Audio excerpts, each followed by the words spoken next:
नमस्कार, स्वागत है आपका। वक्त हो चुका है खबर उत्तराखंड का और मैं हूं आपके साथ शाहनवाज मिर्जा। देहरादून में 29 और 30 सितंबर तक उत्तर क्षेत्र प्रशिक्षण शिविर का आयोजन किया जाएगा और इस प्रशिक्षण वर्ग में 8 राज्यों के करीब 400 प्रतिनिधि हिस्सा लेंगे। इस दौरान प्रशिक्षण में भारत सरकार और राज्य सरकार की किसान कार्यकारिणी योजनाओं पर चर्चा की जानी है और वहीं पर भारतीय जनता पार्टी के किसान मोर्चा के राष्ट्रीय उपाध्यक्ष मुकेश मान ने कहा कि भारतीय जनता पार्टी किसान मोर्चा उत्तराखंड अपनी प्रदेश की परंपरा, सांस्कृतिक और अतिथि देवो भव का चरितार्थ करने का प्रयास करेगा।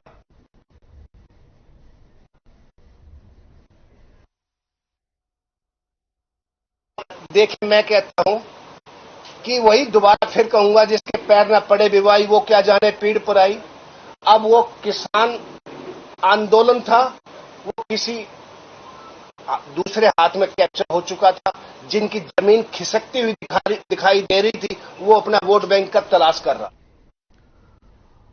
पौड़ी में नेता प्रतिपक्ष यशपाल आर, कांग्रेस प्रदेश अध्यक्ष करण मेहरा और पूर्व प्रदेश अध्यक्ष गणेश गोदियाल ने अंकिता के पीड़ित परिवार से मुलाकात की है और उन्हें सांत्वना भी दी गई। इस दौरान कांग्रेस के नेताओं ने कहा कि अंकिता की लड़ाई को लड़ने के लिए परिवार के साथ मिलकर इसे पूरी तरह से लड़ेंगे और हाईकोर्ट से लेकर सुप्रीम कोर्ट तक अंकिता को इंसाफ दिलाने के लिए हमेशा साथ खड़े रहेंगे। इसके अलावा गणेश गोदियाल ने यह भी कहा है कि साक्ष्यों के साथ प्रशासन ने छेड़छाड़ की है और वहीं पर प्रदेश सरकार से मांग करते हुए कहा कि सरकार सीबीआई जांच करवाने के आदेश दे और अंकिता के दोषियों को फांसी की सजा दिलाने में अपना योगदान सुनिश्चित करे।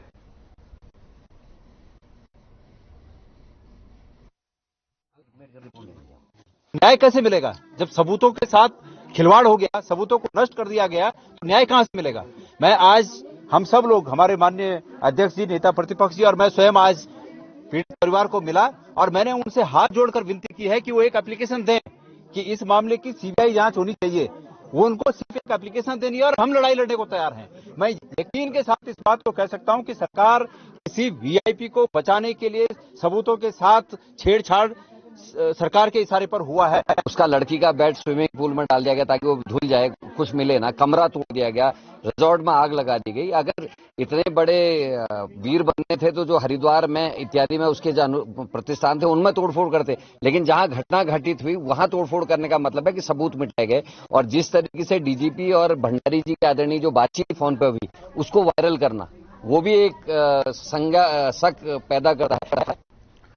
बुधवार से रामनगर में किन्नर समाज का राष्ट्रीय स्तर का सम्मेलन शुरू हो गया है और सम्मेलन का समापन 2 अक्टूबर को किया जाएगा। देश के अलग अलग के राज्यों में करीब 300 से ज्यादा किन्नर इस कार्यक्रम में प्रतिभाग करने के लिए रामनगर पहुंच चुके हैं और सम्मेलन के माध्यम से यहां जुटे किन्नर समाज ने जहां एक और आने के वाले पर्व देश और प्रदेश वासियों को बधाई दी है और वहीं पर सभी की खुशहाली की कामना की गई।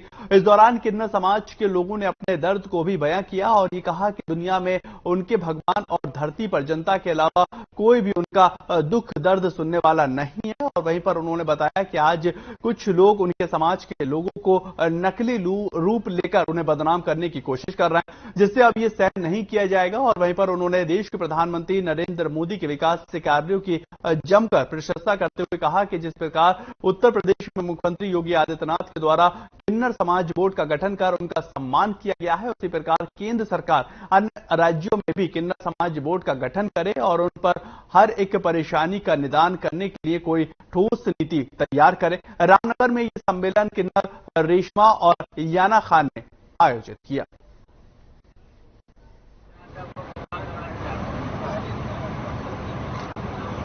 जैसे कि मेरे सारे रामनगर वासी मुझे अच्छी तरीके से जानते हैं। आपके शहर में आज मैं एक छोटा सा काम करने जा रही हूँ अपनी रेशमा गुरु के साथ मिलकर। मेरे गुरुजी जो रेशमा बुआ जो 35-40 साल से रामनगर में रहती है, तो आज हमने एक छोटा सा काम किया हुआ जो देश परदेश से किन्नर समाज को बुला के एक छोटा सा सम्मेलन लगा और प्रशासन ने पूरा सपोर्ट दिया, मीडिया ने मुझे पूरा सपोर्ट दिया, मेरे भाइयों ने अपना सब सपोर्ट दिया। और आगे 2 दिन का और काम है और मैं प्रशासन से और मेरे कोतवाल साहब का, सीओ साहब का बहुत बहुत धन्यवाद करता हूं। हम लोगों का जो सम्मेलन हो रहा है तो बस सरकार से यही है कि सुकून और अमन की लिए हम लोग दुआ करते हैं।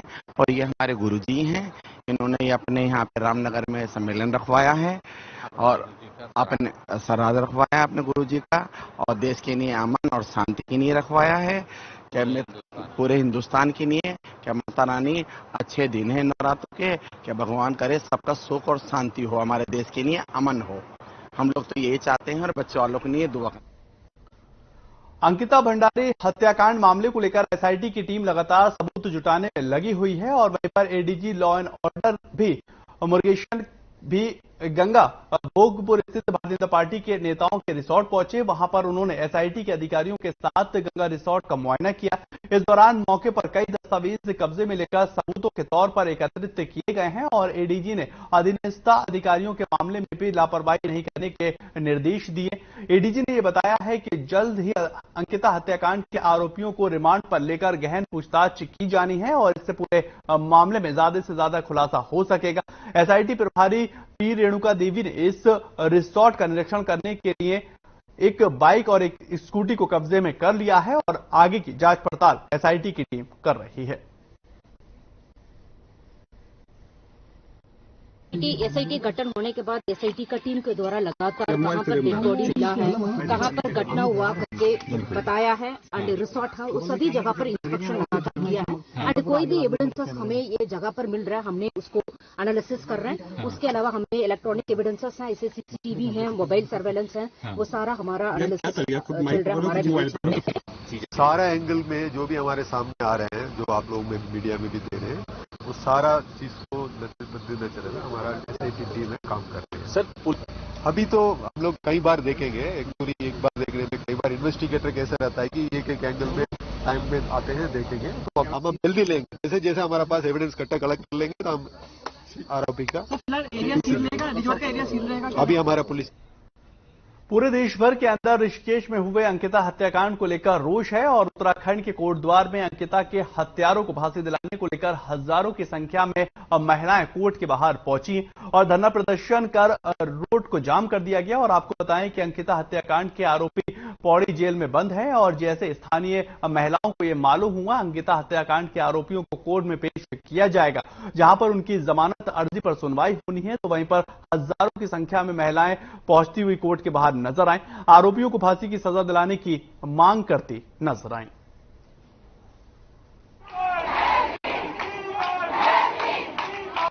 हमारा तो यही कहना है कि हम तब तक डटे रहेंगे, हम पूरा उत्तराखंड की महिलाएं जितनी भी है, महिला पुरुष सारे जितने भी है, हम तब तक डटे रहेंगे जब तक उनको फांसी नहीं हो जाती। और मेरा तो एक मानना है, क्योंकि मैं एक समाज सेवक भी, और मेरा तो एक मानना है कि ऐसे लोगों के लिए तो फांसी भी कम सजा है। ऐसे लोगों को तो जनता के हवाले छोड़ देना चाहिए। बस जी हमारा तो एक मानना है, फांसी तो एक छोटी सजा है। चला यूथ कांग्रेस के मेरे छोटे भाइयों द्वारा कि यहाँ पे आज वो जो दरिंदा है पुलकितार्य यहाँ पहुँचने वाला अपने साथियों के साथ, तो पूरी मातृशक्ति एक छोटे से कॉल में ही सारी मातृशक्ति यहाँ पे पहुंची है और बहुत आक्रोशित है कि इस प्रकार के दरिंदे को अगर हमारी सरकार और हमारा प्रशासन कोई भी रियायत देता है तो पूरी कोटद्वार की नहीं अपितु पूरे उत्तराखंड, पूरे भारत की जनता यहाँ पे सड़कों पे उतर। रिसोर्ट के अंदर काम करने वाली अंकिता भंडारी की हत्या के विरोध में जनता का आक्रोश लगातार बढ़ता जा रहा है। उत्तराखंड के तमाम शहरों में दोषियों को फांसी की सजा दिए जाने की मांग तेज उठ रही। उधम सिंह नगर की किच्छा में गर्ल्स पार्लियामेंट से जुड़ी जीजीआईसी की छात्राओं ने रैली निकाली और हत्या के दोषियों को फांसी देने की मांग की गई। गर्ल्स पार्लियामेंट की जिला प्रभारी सीमा गुनियाल के नेतृत्व में दर्जनों छात्राओं ने हाथ में तख्तियां पोस्टर लेकर सड़कों पर रैली को निकाला और आपको ये बताएं कि रैली जीजीआईसी स्कूल से शुरू हुई थी। छात्राओं की रैली अब बरेली रोड और दीनदयाल चौक और मुख्य बाजार के साथ नैनीताल बैंक गली होती हुई स्कूल पहुंचकर समाप्त हुई।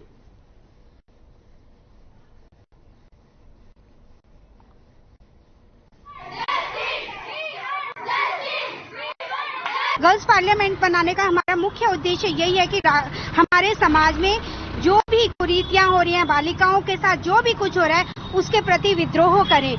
अच्छे कामों के लिए हम आगे आए, लेकिन जो बुरा कार्य है इसके लिए हमारी गर्ल्स पार्लियामेंट ने कहा है कि हम अंकिता को न्याय दिलाने के लिए हम रैली निकालेंगे और पुष्कर सिंह धामी जी को बोलेंगे कि अभी तक आपने जो कार्य किया है उससे हम संतुष्ट तो हैं, लेकिन जब तक अंकिता को पूरी तरीके से न्याय नहीं मिलेगा हम लोग इसी तरीके की रैलियां निकालते जाएंगे। तो बच्चों को उनके अधिकार के लिए उनके जो नियम है उसके बारे में जानकारी देती रहती हूँ। तो जैसे ही अंकिता भंडारी वाला केस आया, बच्चों में एकदम आक्रोश जैसे आ गया कि हम मेहनत करके अच्छे नंबर लाते हैं, फिर हमें स्कॉलरशिप मिलती है उच्च शिक्षा के लिए, हम अच्छी शिक्षा ग्रहण करके जब काम पे आते हैं तो हमारे साथ इस तरह की दुर्घटना हो जाती है। ना तो हम अपने परिवार के लिए कुछ अच्छा कर पा रहे हैं, ना उनको सुरक्षा दे पा रहे हैं, ना हम सुरक्षित हैं। मैं ये नहीं चाहती कि अब हमारे देश में दूसरी अंकिता या अंकिता के अलावा जितनी भी लड़कियों के साथ अभी हुआ है वो हो। सर ऐसे तो हमारे घर वाले चाहेंगे ही नहीं कि हम पढ़ें या आगे जाके अपने घर वालों का पालन पोषण कर पाए। सर हमें अब खुद डर लग रहा है कि हम अगर रात की रात तक जाते हैं या दिन में भी जाते हैं, सर हम बिल्कुल सेफ नहीं है। तो बस हम ये चाहते हैं अपनी सरकार से कि जो ये जानवर जैसे व्यवहार कर रहे हैं, गुंडागर्दी हो रही है, सर इसमें इतना कड़ा कानून करा जाए कि ये लोग करने से पहले 10 बार सोचें। अंकिता हत्याकांड में आपत्तिजनक टिप्पणी करने वाले आरएसएस से जुड़े विपिन कर्णवाल के खिलाफ रायवाला के लोगों का गुस्सा फूट पड़ा है और लोगों ने रायवाला थाने का घेराव भी किया है। जमकर नारेबाजी करते हुए वहां पर प्रदर्शन किया गया और इस दौरान लोगों ने सड़क पर बैठकर हाईवे को भी जाम कर दिया। तो वहीं पर पुलिस ने कड़ी मशक्कत को और समझाने के बाद जाम को खुलवाया है, लेकिन लोग विपिन कर्णवाला के खिलाफ मुकदमा दर्ज करने की मांग पर अड़े हुए, जिसके बाद पुलिस ने लोगों की मांग पर तहरीर को लेकर विपिन कर्णवाला के खिलाफ संबंधित धाराओं में मुकदमे को दर्ज किया और मामले की जांच ऋषिकेश कोतवाल रवि सैनी को सौंपी गई।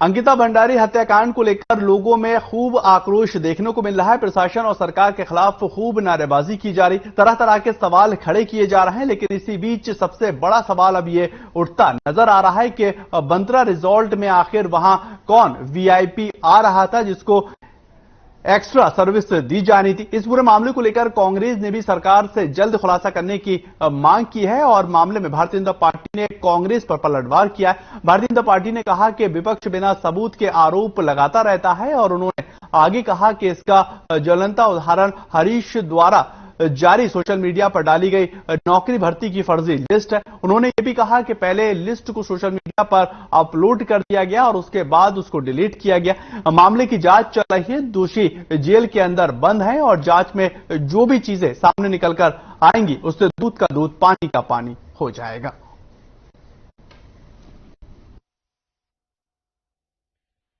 हरिद्वार चुनाव हम जीतने वाले हैं और भारतीय जनता पार्टी का बोर्ड स्पष्ट बहुमत के साथ हरिद्वार में बना है। कांग्रेस के नेता इस प्रकार के आरोप प्रत्यारोप लगाते रहते हैं। चीजें अगर जो किसी प्रकार से ऐसी होंगी तो उस पर देखें, विचार करेंगे क्या है क्या नहीं है। लेकिन कांग्रेस के नेताओं का काम, क्योंकि कांग्रेस को पता है कि वो चुनाव हार रही है, पूरी तरह से हरिद्वार के अंदर कांग्रेस की प्रत्याशियों के कांग्रेस समर्थित सितारगंज में पुलिस प्रशासन ने होटल ढाबों और रिजॉर्ट में देर रात छापेमारी अभियान को चलाया और छापेमारी के दौरान प्रशासन को होटल सितार और होटल अशोका में अनियमितताएं मिली हैं और इसके बाद प्रशासन ने दोनों होटलों को सीज भी कर दिया। पुलिस प्रशासन की छापेमारी अभियान के बाद पूरे शहर के अंदर हड़कंप मच गया है और कुछ होटल व्यवसायियों ने अपने अपने होटलों को पुलिस प्रशासन की टीम के पहुंचने से पहले ही ताला लगा दिया। वहीं उप जिला अधिकारी तुषार सैनी ने बताया कि सितारगंज में होटलों में छापेमारी अभियान को चलाया गया है, जिसमें से 2 होटलों में जांच के बाद अनियमितताएं पाई गई, जिसके खिलाफ होटलों को सीज कर आगे की कार्रवाई की जा रही है।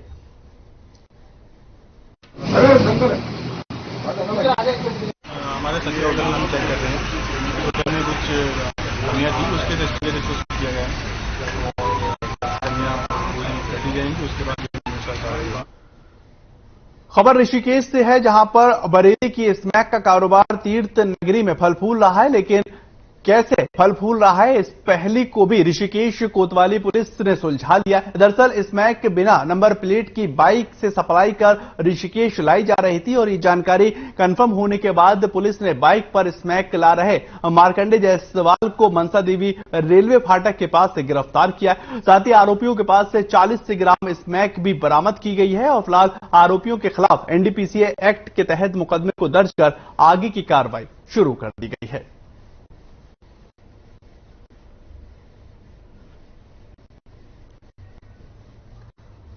जानकारी के मुताबिक आरोपियों के खिलाफ पहले से ही आधा दर्जन से ज्यादा शराब और मादक पदार्थों की तस्करी करने के मुकदमे दर्ज हैं और 40 से ग्राम स्मैक इसमें बरामद की गई। ऋषिकेश की आप तस्वीर देख रहे हैं जहां पर पुलिस को एक बड़ी कामयाबी मिली है और ये शख्स जो है पुलिस के हत्थे चढ़ा है।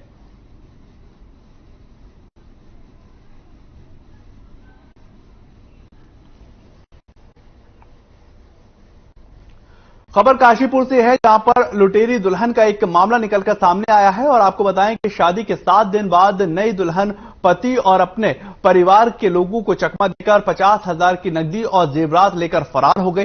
पीड़ित ने पुलिस को तहरीर देकर षड्यंत्र में शामिल लुटेरी दुल्हन सहित 7 लोगों पर नामजद मुकदमा दर्ज करवाया और मामले की जांच अब पुलिस शुरू कर चुकी है।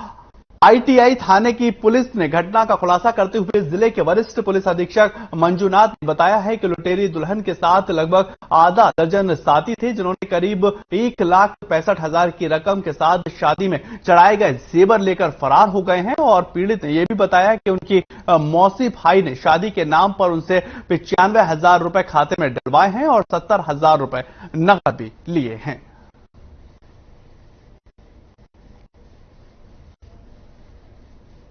ये यहाँ उधम सिंह नगर के आईटीआई और गदरपुर क्षेत्र के कुछ लोग हैं, इन्होंने एक बढ़िया गैंग बनाया है। इसमें आप देख पा रहे हैं तो हमारे पास एक वादी आता है और वो बोल रहा कि साहब मैं 19 तारीख को रिया नाम की लड़की के साथ शादी करा था और मेरी दुल्हन 25 की रात से गायब है और घर से पैसे भी लेके भागी हुए हैं, कुछ ज्वेलरी लेके भागी हुई है। खबर अल्मोड़ा से आ रही है जहां पर जिला अधिकारी कार्यालय के नए भवन में स्थानांतरण हुए लगभग 1 साल बीतने वाला है और मुख्य नगर से 5 किलोमीटर की दूरी पर है, जिसमें फरियादियों को आने में भारी परेशानियों का सामना करना पड़ रहा है और ऐसे में अब नगर व्यापार मंडल और जनप्रतिनिधियों ने इसको लेकर एक मांग की है। उन्होंने कहा है कि उप जिलाधिकारी कार्यालय को फिर से तहसील ट्रांसफर किया जाए ताकि जो परेशानियों का सामना करना पड़ रहा है वो परेशानियां दूर हो पाए।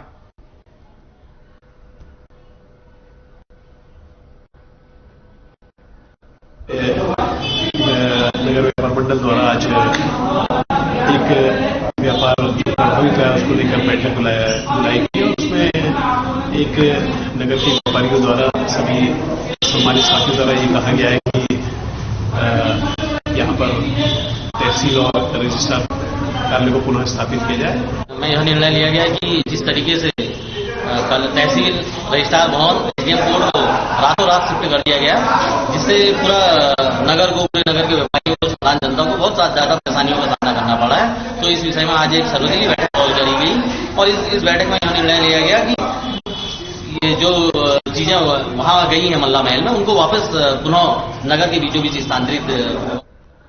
लालकुआं में केंद्रीय वन विभाग की ओर से अतिक्रमण के खिलाफ कार्रवाई की गई और टांडा रेंज के चीड़खत्ता स्थित आरक्षित वन क्षेत्र में अतिक्रमण को लेकर ध्वस्त कर कई एकड़ जमीन को अपने कब्जे में लिया गया है और इसी बीच वन कर्मियों को गुर्जरों को भारी आक्रोश का सामना भी करना पड़ा। आपको बताएं कि लंबे समय से आरक्षित वन क्षेत्र में गुर्जरों की अतिक्रमण करने की शिकायत मिल रही थी और इस पर तराई केंद्र वन विभाग के एसडीओ शशिदेव और तहसीलदार सचिन कुमार की संयुक्त नेतृत्व में टीम पहुंची और वन विभाग की टीम ने जैसे ही अतिक्रमण हटाओ कार्रवाई को शुरू किया वहां पर मौजूद लोगों ने लालकुआं क्षेत्र के कुछ नेताओं को बुला लिया। इसके बाद एसडीओ और मौजूदा वहां पर लोगों के बीच में नोकझोंक होती हुई नजर आई, लेकिन वन विभाग की टीम ने एक की न सुनते हुए अतिक्रमण हटाओ कार्रवाई को जारी रखा। प्रशासन ने कहा कि वन भूमि पर जो अवैध रूप से कब्जे का प्रयास से करेगा वन महकमा उसके खिलाफ सख्त से सख्त कार्रवाई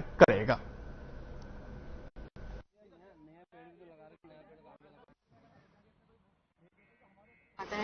इसमें जो एक्स्ट्रा क्षेत्र जो कवर किया है, जो जहाँ पर भीड़भाड़ की है, उसी को हमारे द्वारा हटाया जाए। कहाँ अभियान चलाए जाने की योजना जितनी जगह एक्स्ट्रा जितना इलार्जमेंट होगा, जितना बढ़ाया गया होगा, वहाँ वो सब हटाया। क्या कोई नोटिस जारी है और आगे भी कार्रवाई जारी रहेगी? नोटिस इनको बार बार हम कहते हैं कि इसको बढ़ाए ना, क्योंकि जो इनका है वो तो है, हमने उधर कुछ भी नहीं किया है। बस आगे जो इतना बढ़ा रहे हैं वही हमारा है कि हमारे जंगल में आगे कुछ ना करें, हमारे पेड़ डिस्टर्ब ना हो और हमारा क्षेत्र ज्यादा कवर ना। इनका अहम रोल मुख्यतः एक तो ये अतिक्रमण को हटवाना है और शांति व्यवस्था बनाए रखना है और ये वर्तमान तक शांति व्यवस्था बनी हुई है, कोई भी घटना नहीं है और सभी लोग सहयोग कर रहे हैं और शांतिपूर्वक ही ये अतिक्रमण हटाया जा रहा है। ये वन विभाग की दादागिरी है, दबंगी है, जबरदस्ती हमारे साथ ऐसा कर रहे हैं। और जबकि हमने वन अधिकार अधिनियम 2006 के अंतर्गत दावे भर रखे हैं और वो जमा कर रखे हैं। और डीएम साहब का सीधा आदेश है कि जब तक इनके परपत्रों की कोई नहीं होती जब तक इनको न छेड़ा जाए। और ये कोर्ट से भी आदेश, हाईकोर्ट में मामला चल रहा है हमारा। मेरा नाम है वनगुजर ट्राइबल युवा संगठन का अध्यक्ष हूँ।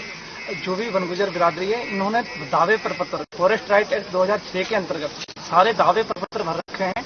और इनके दावे प्रपत्र जो हैं वो एसडीएलसी में, एसडीएम लेवल में जो समाज कल्याण में जमा है। अभी फॉरेस्ट डिपार्टमेंट अचानक आया बगैर किसी नोटिस के, कानून को अपने हाथों में लेके, मानो कि कानून को ऐसे रोक दिया गया हो कि देश में कोई कानून। खबर अल्मोड़ा से आ रही है, जहां पर विवेकानंद पर्वतीय कृषि अनुसंधान संस्था की ओर से किसान मेले का आयोजन किया गया है, जिसमें अल्मोड़ा सहित कई जिलों के किसानों ने हिस्सा लिया। इस दौरान किसान मेले में पहुंचे किसानों ने कृषि से संबंधित अपने अनुभवों को भी साझा किया और कार्यक्रम का शुभारंभ पंतनगर कृषि विश्वविद्यालय के कुलपति डॉक्टर मनमोहन सिंह चौहान ने किया। उन्होंने किसानों से वैज्ञानिक और तौर तरीके से खेती करने के लिए जोर दिया है।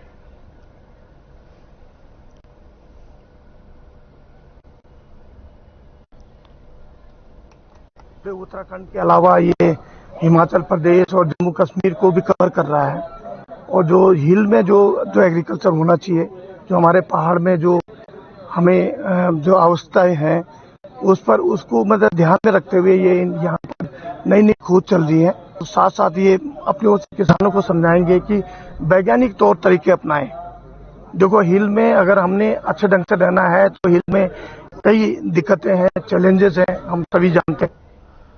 खबर रामनगर से आ रही है, जहां पर रामलीला अभिनय कमेटी के तत्वाधान के अंदर रामलीला मंच से भगवान राम की शोभा यात्रा को निकाला गया और नगर के कई स्थानों पर श्रद्धालुओं ने शोभा यात्रा का भव्य स्वागत करते हुए प्रसाद वितरण किया। शोभा यात्रा के बाद भगवान राम की भव्य आरती संपन्न की गई और वहीं पर स्थानीय कलाकारों ने रंगमंच पर अपने अपने अभिनय के द्वारा अपनी संस्कृति को बचाने का संदेश भी दिया है। दर्शक भी कलाकारों की अभिनय से जमकर उनकी प्रशंसा करते नजर आए हैं। और 5 अक्टूबर को विजयदशमी के पर्व हर्षोल्लास के साथ मनाया जाना है और एमपी इंटर कॉलेज क्रीडा मैदान में रावण और मेघनाथ के विशालकाय पुतलों का दहन किया जाएगा।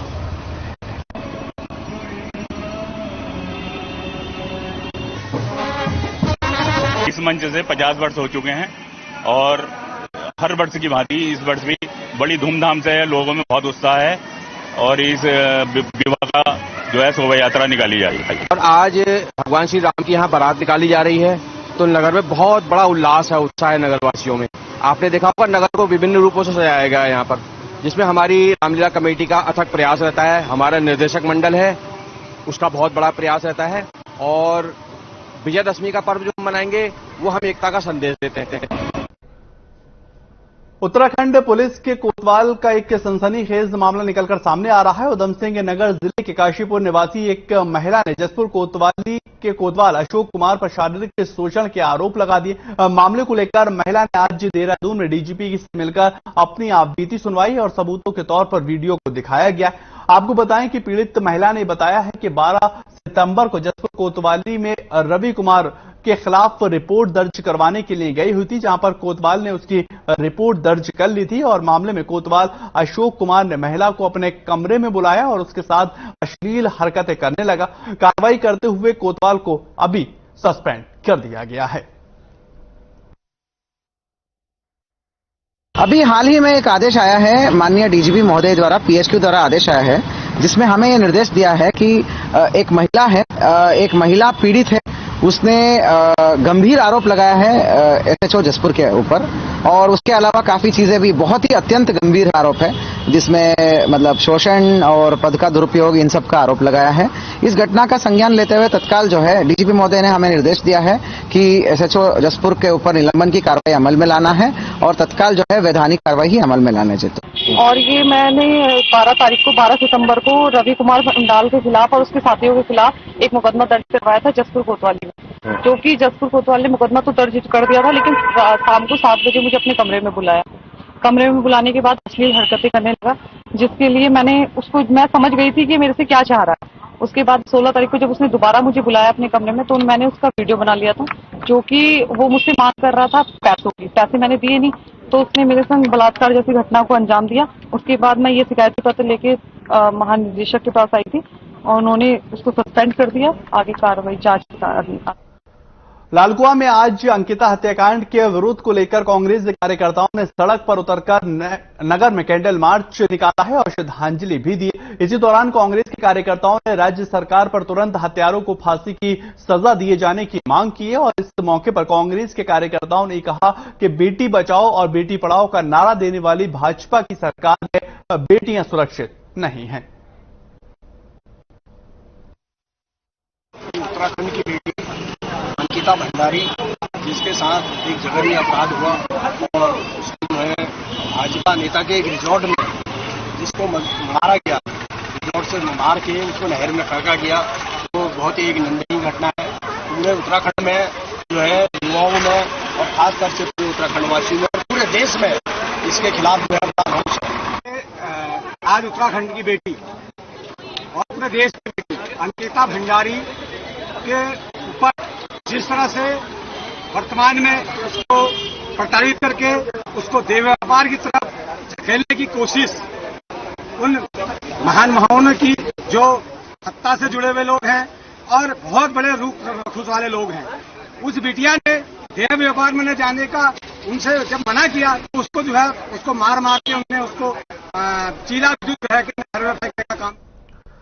फिलहाल इस बुलेटिन में इतना ही। नमस्कार।